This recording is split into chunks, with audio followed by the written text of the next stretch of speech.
قصيدة بعنوان مجهول، وتم ترجمتها إلى اللغة الإنجليزية تقريبا. تمام. مين ترجمها؟ أستاذ عبد الرئيس. هل صدرت في هي كانت صدرت في الكتاب الخاص للمؤتمر أدباء مصر في المؤتمر اللي فات. ويمكن هي كانت تجربة جديدة على المؤتمر نفسه، إن يبتدي يترجم بعض النصوص للشعراء الموجودين. يمكن كان ديوان عامية وديوان فصحى وكتاب خاص بالقصة القصيرة. فدي كانت تجربة جديدة حتى على المؤتمر إن هو يعملها. لكن أنا شايف إن التجربة نفسها حلوة كويسة، إن أنت تبتدي تنطلق من خلال منظور جديد، وتحس القصيدة بتاعتك بتترجم وبتتقال بلغة تانية غير اللي أنت بتسمعها.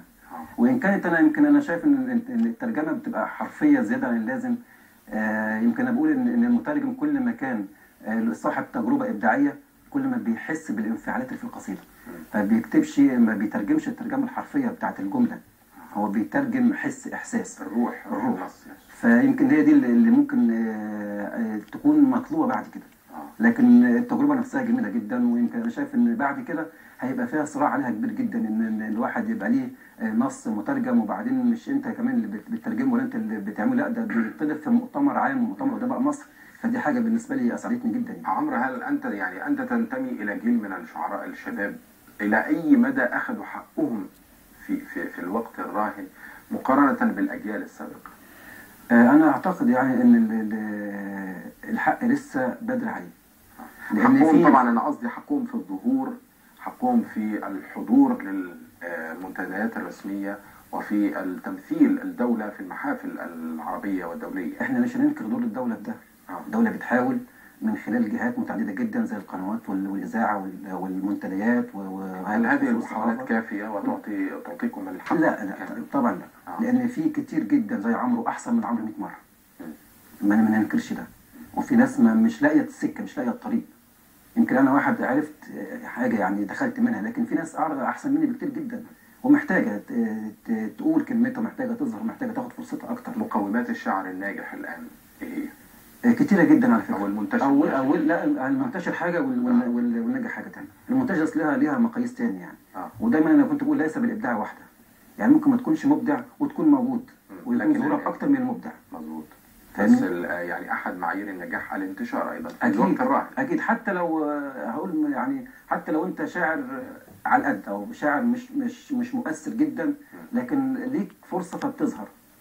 وفي واحد تاني بيبقى ليه شعر مبدع جدا بس مش لاقي فرصة. هل الفرصة تكمن في قربك من المركز والقاهرة؟ أكيد طبعا. ووزارة الثقافة بمؤسساتها؟ أكيد. ولا لو أنت قاعد في قنا يعني هيبقى المسألة أصعب بكتير؟ دي برضه ليها مقاييس لنا مقاييس. أنا طول ما أنا موجود في القاهرة دور الانفتاح أكتر، وإن أنت تحتك بالمجموعة اللي معاك، وتحتك بالوسط، وتحتك بالثقافة، وتحتك بجهات كتيرة أكتر من ما أكون قاعد في إقليم. فدي ليها ودي ليها برضه، ما نقدرش نقول انهي الاحسن.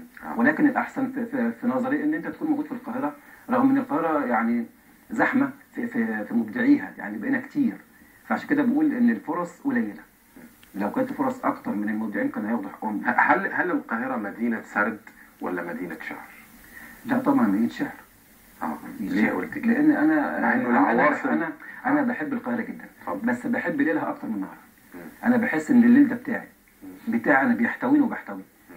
لما بطلع فوق كوبري او بشوف المكان من فوق، انا بحس بحاجات تانية، بحس بانفعالات اكتر. لكن بالنهار تحس ان خنقه. طب ما هو المكان، وهو الارض والجو، لكن بتحس بالنهار تحس ان هو خنقه وزحمه والكلام ده كله. لكن تعالى بالليل واطلع قصر النيل، او اطلع في مكان مرتفع زي المقطم او كانت تشوف لكن المدن يعني مادة مش خصبة لمن يقول الشعر الرومانسي. الريف والمدن الموجودة على النيل في الجنوب أكثر خصوبة. أكيد طبعا. دي بكر، دي يعني مناطق بكر وفيها كتير جدا. أنا ليا أصدقاء كتير جدا في مناطق كتيرة جدا بيكتبوا حاجات أنا نفسي ما أعرفش أعملها، لأن هم محيطين بالجو، عايشين الجو.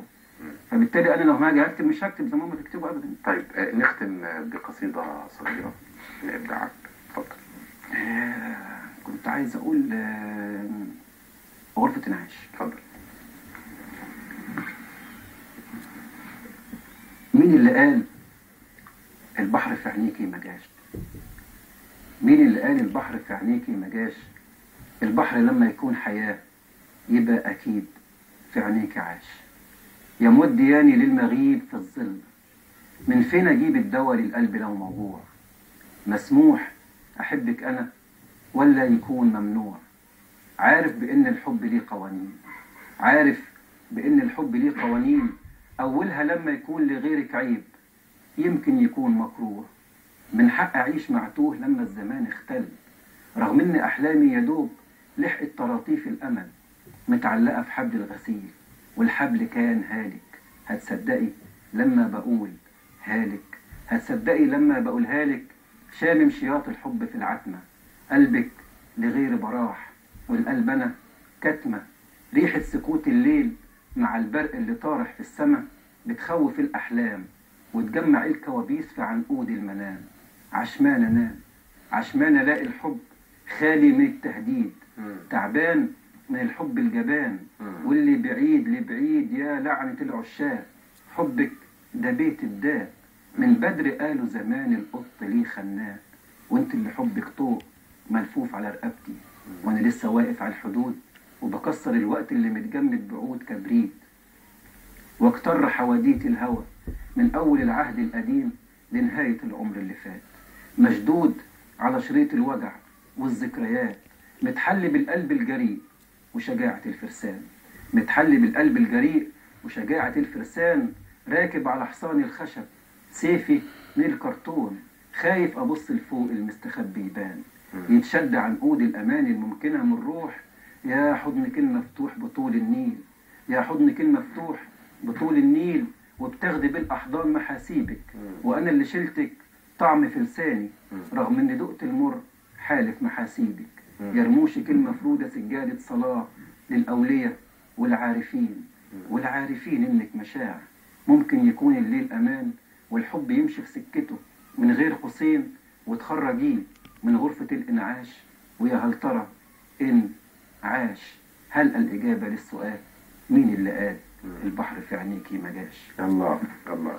عمرو المصري، أنا بشكرك جزيل الشكر. شكرا ليك يعني على هذه الدقائق وإبداعاتك المختلفة، ومنتظرين منك فن الواو بقى في الديوان القادم إن شاء الله. ابن قنا، شكرا جزيلا. شكرا ليك. شكرا ليك.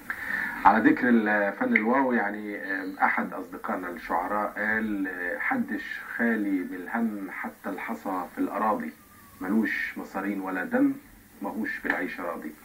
أشكركم جزيل الشكر مشاهدينا الكرام على حسن المتابعة. مجموعة من الفقرات سعدنا بتقديمها لحضراتكم أنا وزميلتي نانسي إبراهيم.